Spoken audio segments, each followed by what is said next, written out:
We go to Hong Kong today on Concierge Chats with Freddy Bigler and Michael Romei, and we welcome Edward Ma, who's the Director of Guest Relations at the Langham in Hong Kong. Hi, Edward.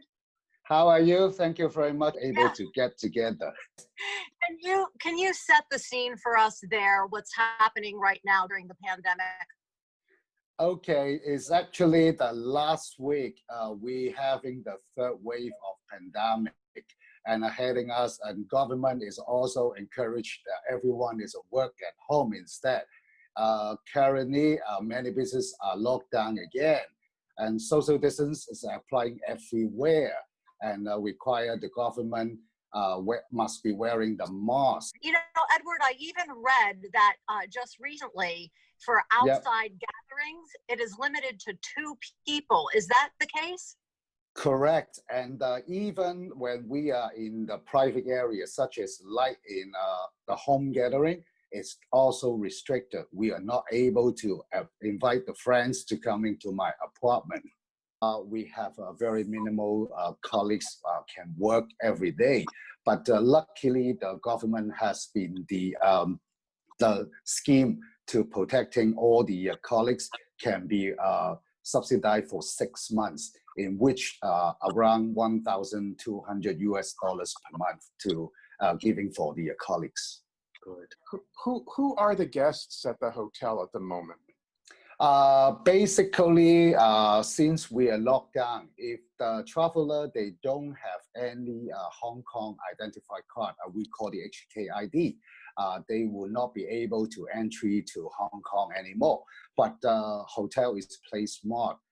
We just try to attracting for all the local people. We call it the staycations, in which I think is in United States is also doing the same way. But of course that 10 to 20% occupancy is not be able to survive or support our payroll. So we should also have the 3 to 5 days no pay leave, in which it's helped the owners a lot. Nearby Macau, we have a lot of friends and colleagues there. Right. I understand they've had a very strict lockdown and 0 cases. But of course then, 700,000 people in the Macau, they are very well controlled themselves. So when they go out or when they back to work, everyone must be wear the mask. Yeah, Edward, how about travel in and out of Hong Kong? All transportation has been suspended. So even we are all closed for the ferry port and Macau Bridge. So basically, if the people who would like to visit to the Macau or the Macau people would like to come to Hong Kong, at this moment, it's all both port is suspended. It's no one can going out and coming in.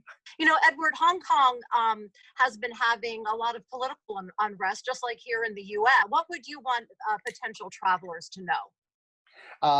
They can simply check with us upon the arrival, and we could always providing the best recommendation to our guests in order to avoid any inconvenience situation.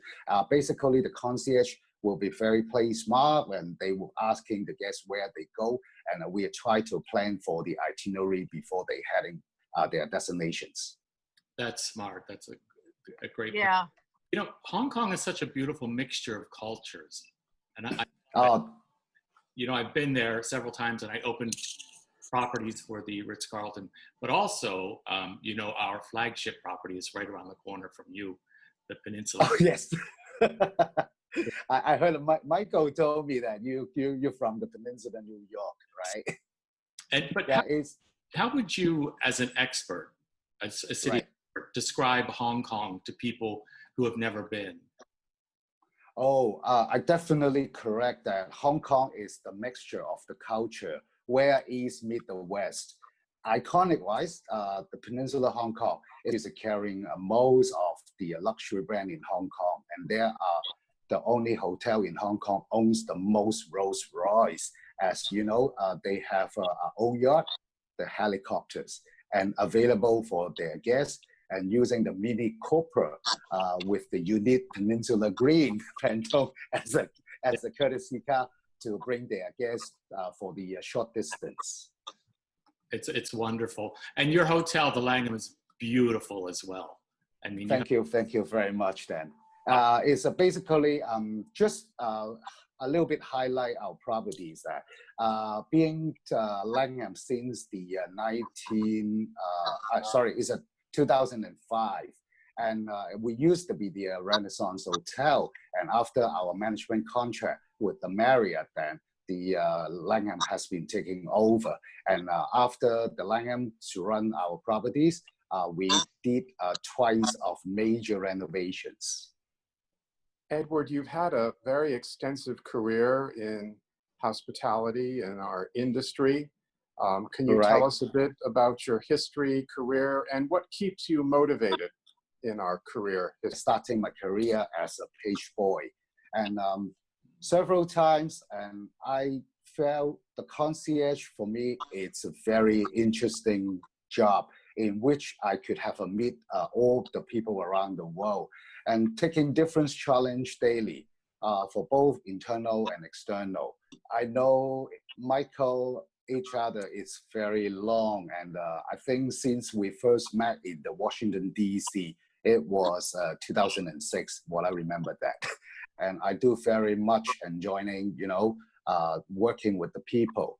Only the people make people happy. My team is highly motivating me, and I like that, the sharing among to the young generation. It's very valuable for me, to continually work with the young generations. Oh, that's so nice. That's so great. Also we also appreciate that supportive from the management, the empowerment, allowing me to create, implement, and what the best for the hotel and the guest. Yeah, getting back to the pandemic for a minute, what is compliance like there with the different orders and protocols? I know you mentioned fines, but here it's very hit and miss. People are constantly arguing about the science.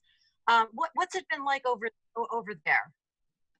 Okay, if you remember that Hong Kong had experienced the SARS in 2003, and all of us are fully high alert, on the hygiene matter, and we're doing the utmost to stay safe and healthy. Talk a bit about the culture of excellent service, which I think in Asia is incredible. I would say that Asia hospitality is well known, and it is a very, competitive on the other way, always strive the best service available to our guests. Oh yeah. And what are the two top sites that when things return to normal, what are the two top sites or places that you just cannot miss in Hong Kong? First off, the Victoria Harbour. It can be visited both day or night time. You can choosing to get to the peak or the following some hiking trail to overlook the harbor. It is a stunning view with all of different kind of the high condominium buildings in the daytime. At the night, you can take the Staff Ferry from the Kowloon across to the Hong Kong Island, and it's another ambience of the same building when the colorful lights is on. And Victoria Harbour is a small fisherman wharf.